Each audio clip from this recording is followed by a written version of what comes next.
In the quaint English village of Eldenwood, where cobblestone streets wound through lush gardens and ivy-clad cottages, there lived a woman named Margaret. She was known for her warm smile and her talent for baking, often gracing her neighbors with delicious scones and buttery shortbreads. Margaret's husband, Henry, was her anchor.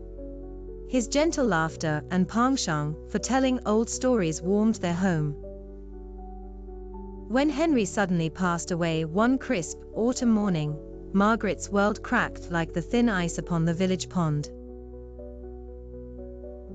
In the days that followed, Margaret moved through her home like a ghost, touching the possessions Henry had left behind, his favorite quilt draped across the armchair, the clay pot bearing his thumbprints from a pottery class they took together. Each item whispered a story of its own, narratives of a life entwined with love and companionship.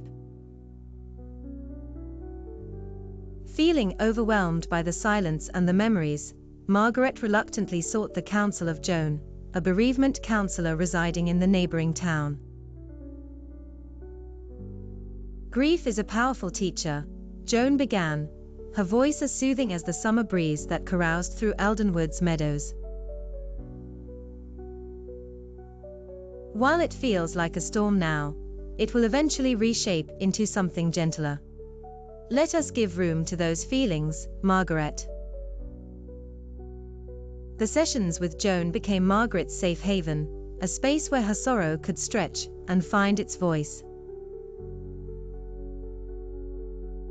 Joan introduced her to the concept of mindfulness, a tool to focus on the present moment like the ticking of an ancestral clock in a silent room. It's not about forgetting, Joan explained, handing Margaret a soft-knit scarf infused with lavender.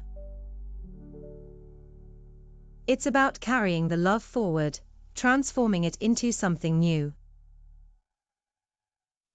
With Joan's guidance, Margaret began to see her memories of Henry in a new light. Rather than dwelling on what she had lost, she started to cherish the richness of what was shared.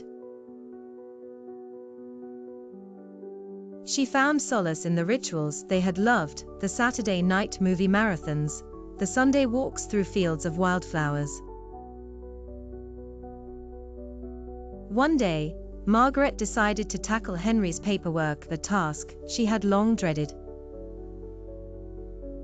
Armed with an old wooden box carved with intricate designs, she sorted through letters, bank statements, and washing up receipts.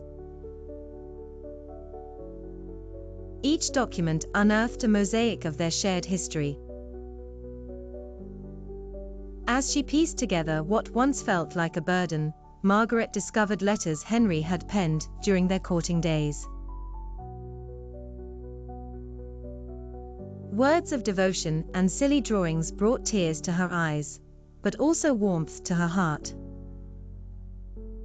Feeling inspired, Margaret began to document her own stories, recording memories into journals. With each entry, she found herself laughing and weeping, the pages absorbing her tears like an old friend's comforting embrace. With resilience that startled her, Margaret turned to her community. The village post office became her battleground for small victories, as she helped friends with their own struggles with loss, sharing her journey of grief and healing. In understanding her grief, Margaret found a new vocation. She hosted Sunday afternoon gatherings, inviting those who, like her, were navigating the rocky path of loss. Together they shared scones, tea, and tales of loved ones missed. Margaret learned through her story that life, even shadowed by grief, could still shimmer with love and connection. That each piece of paperwork abandoned, each belonging left by a loved one gone, had a story waiting to be cherished, and that in embracing the grief fully, one could find healing and a renewed sense of hope.